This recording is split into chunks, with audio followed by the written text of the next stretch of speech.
Seja bem-vindo e bem-vinda à sexta aula sobre o nosso estudo de 1ª e 2ª aos Coríntios, baseados nesse guia tão especial. A sexta lição é sobre os dons espirituais, especialmente na carta de 1ª aos Coríntios, dos capítulos 12 ao 14. Lembre-se que Paulo está corrigindo vários problemas que a igreja tinha, dando conselhos. E agora ele é um pouco mais aconselhador, certo? Mas ele também resolve um problema que era em um dos dons, o dom de língua. Inclusive, nós vamos passar mais tempo estudando agora, nessa aula, o dom de línguas, certo? Por quê? Porque é um dom que muita gente tem dúvidas. O dom de língua que nós vemos nas igrejas pentecostais é o dom de Deus? Aquilo é correto? Se não for, o que é aquilo? O que a Bíblia diz sobre isso, certo? E o que você vai ver sobre o dom de línguas aqui é possível que você não tenha visto em nenhum outro canal, em nenhum outro estudo. Não porque são coisas que vieram da minha cabeça, mas coisas que eu pude estudar com profundidade. Então fica aí, daqui a pouquinho chegaremos a falar do dom de línguas. Veja só, então vamos ao texto principal, que é 1 aos Coríntios, capítulo 14, verso 1. Tá? Isso está, inclusive, no nosso guia. Se você não tem problema. Vamos lá.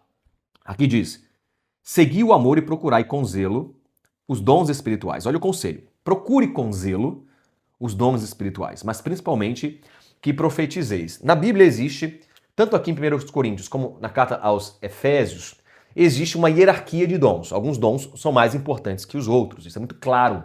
O dom do amor, como está no capítulo 13 de Coríntios, o maior deles, profetizar, e outros vêm abaixo dele. Existe uma hierarquia sim, alguns são mais importantes. Por quê?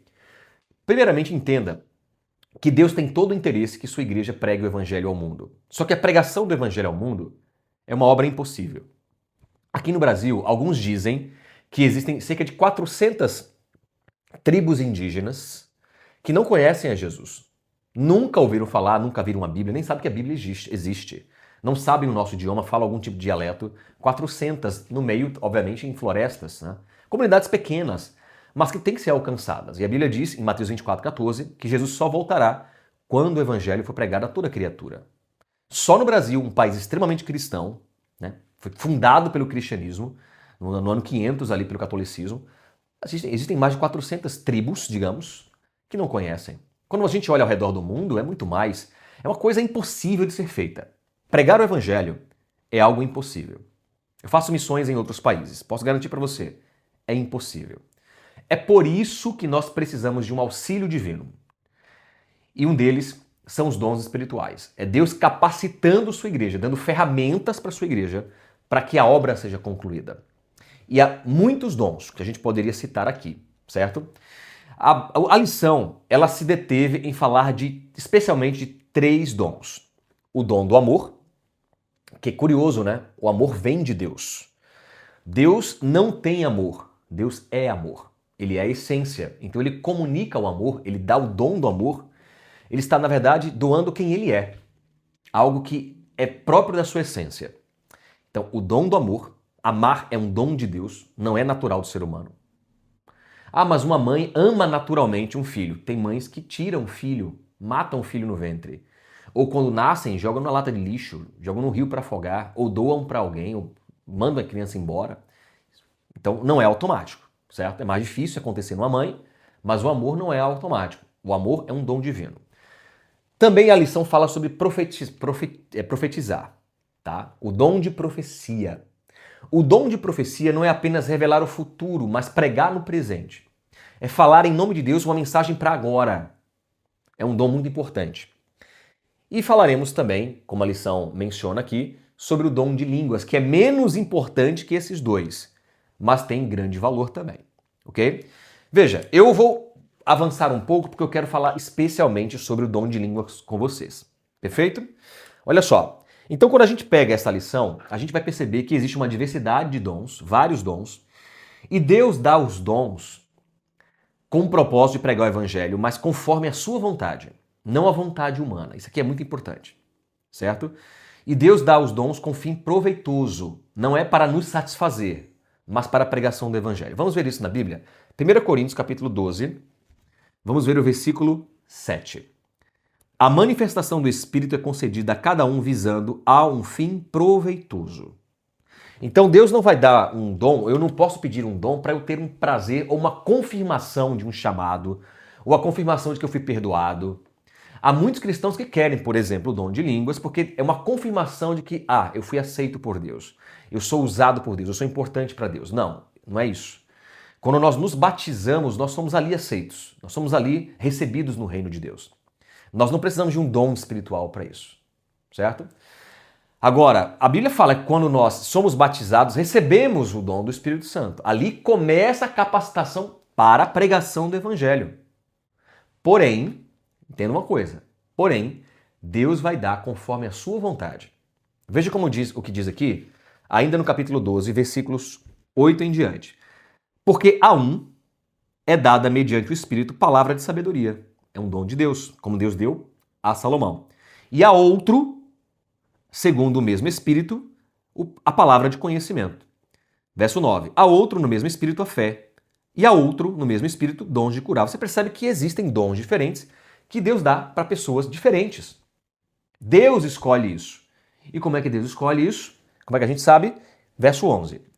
Mas um só e o mesmo Espírito, o Espírito Santo, realiza todas estas coisas, distribuindo-as. Olha, é o Espírito Santo que distribui esses dons, como lhe apraz, segundo a vontade dele. Como lhe apraz. Como ele acha que é melhor. A cada um individualmente. Então você percebe que existem, às vezes, igrejas inteiras que todos querem receber o dom de línguas. Só que isso é um problema, segundo o que acabamos de ler. Porque, primeiramente, Deus dá segundo a vontade dele, a cada um é diferente, com um propósito claro. E ele não vai dar o mesmo dom para todo mundo.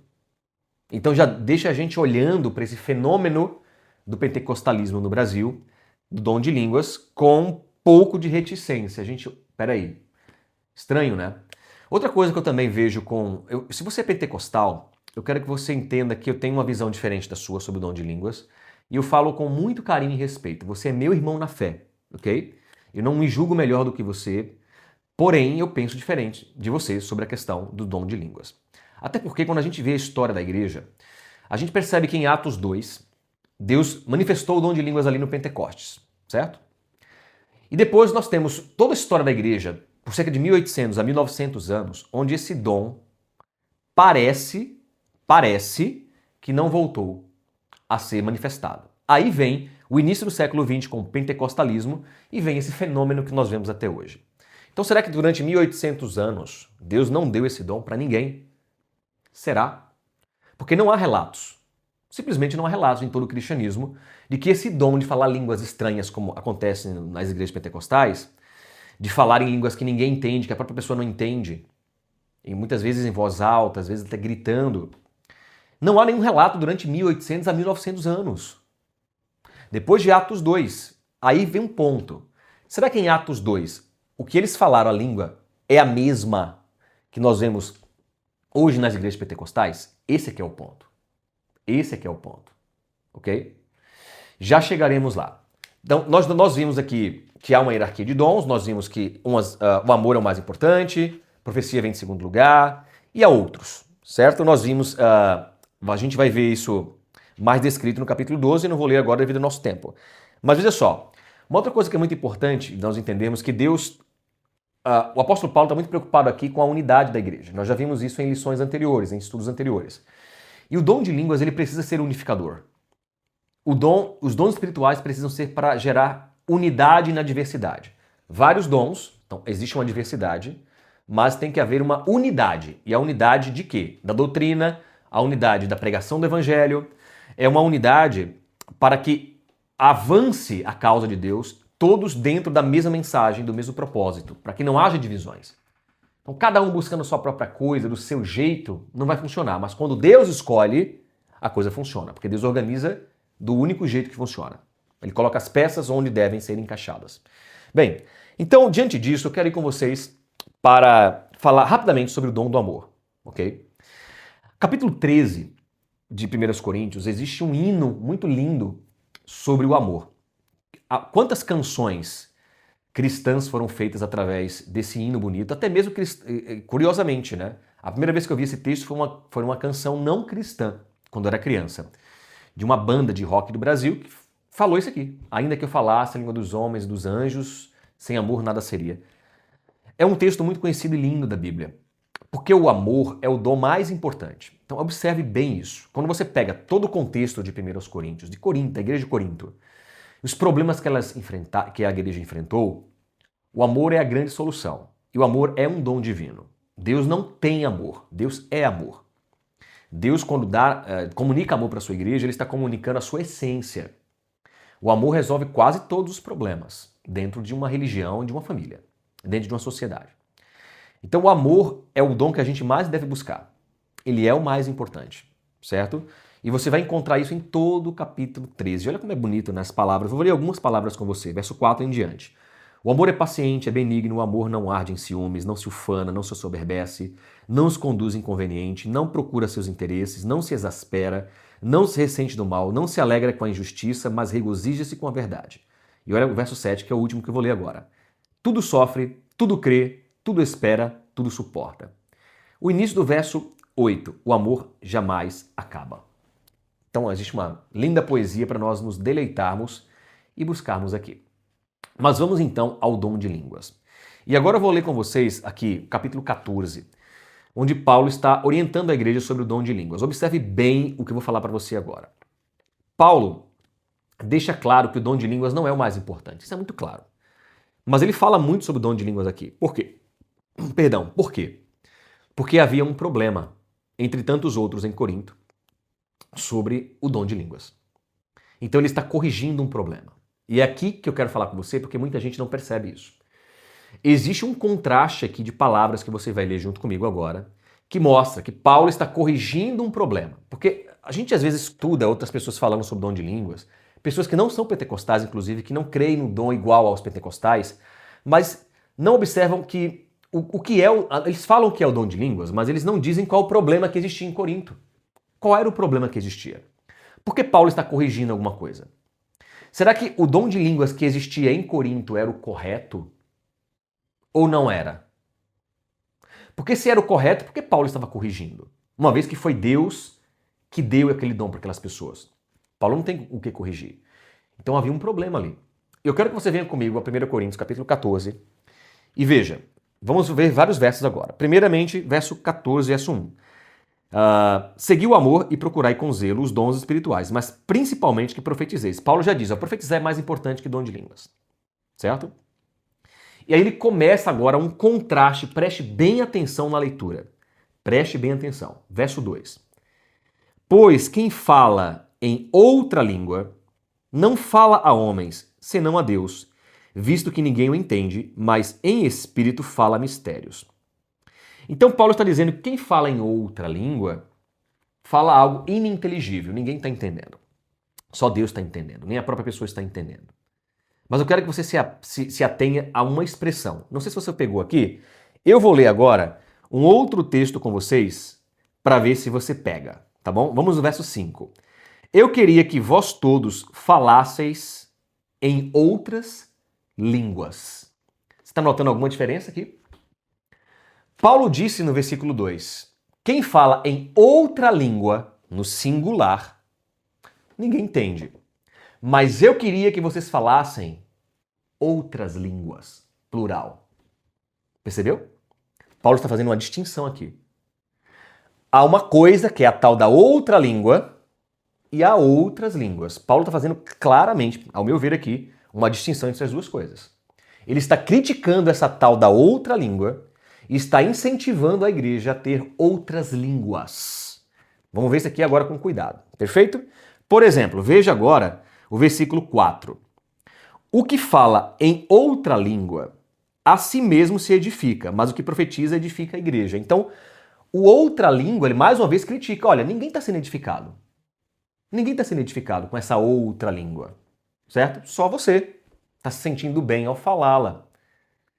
Ok? Agora vamos então ao verso 6. Agora, porém, irmãos, se eu for ter convosco, falando, aí vem o plural, em outras línguas, em que vos aproveitarei, se não falar por meio de revelação, ou de ciência, ou de profecia, ou de doutrina. Então ele está contrastando de novo as outras línguas com a outra língua. São coisas diferentes, certo?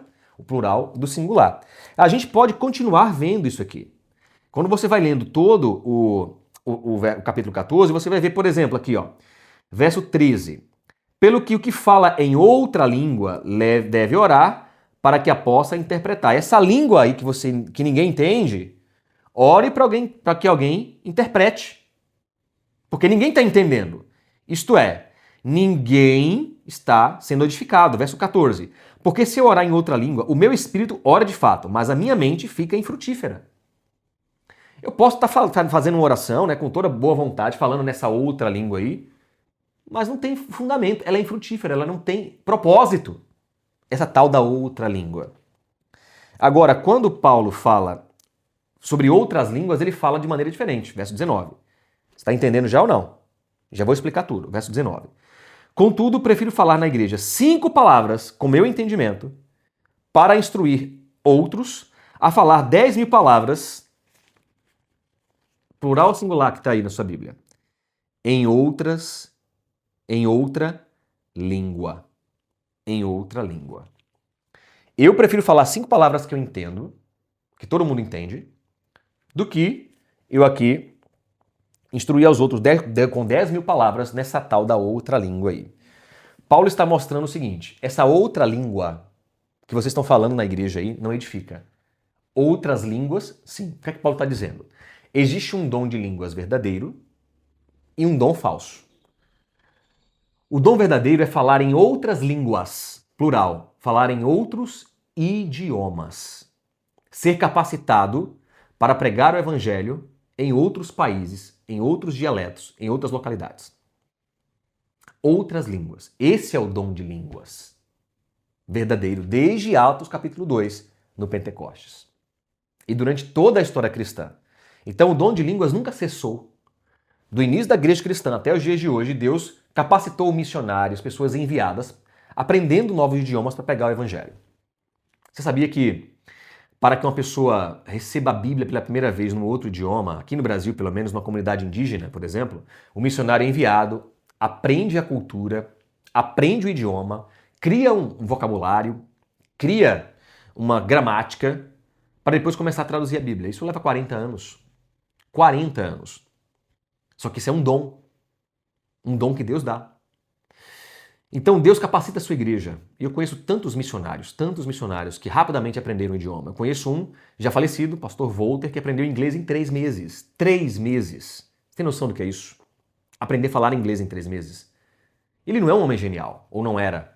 Ele simplesmente recebeu de Deus uma aceleração.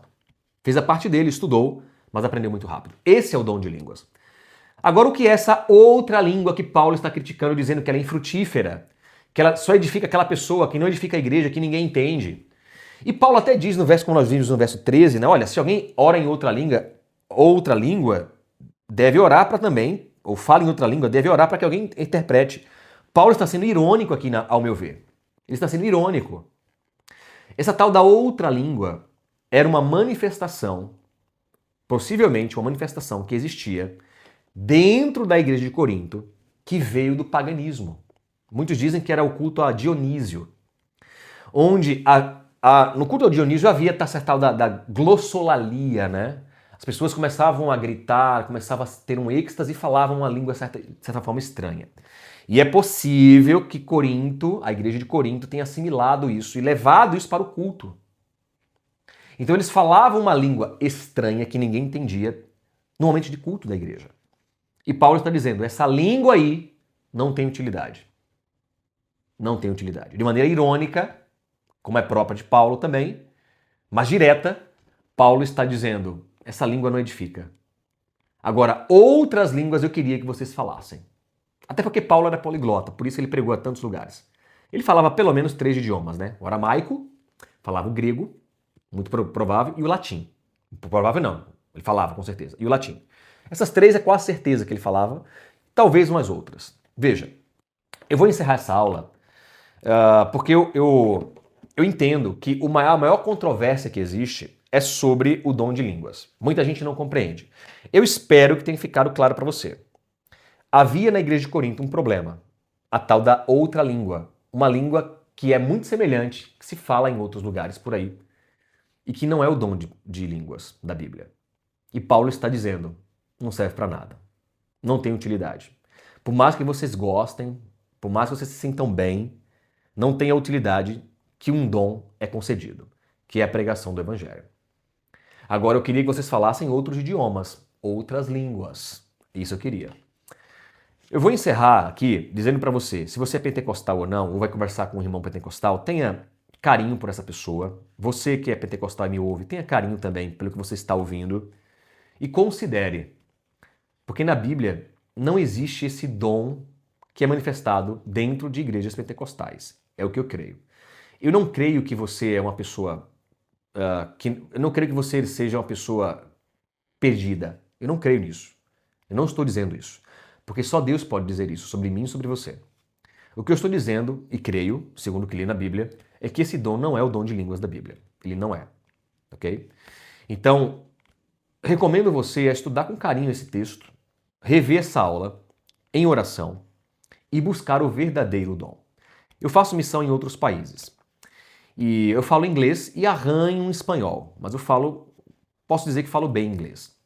E como é bom você falar um outro idioma, viajar e poder pregar o evangelho naquele idioma, se comunicar com as pessoas. Eu estive esse ano na Tailândia e em Myanmar.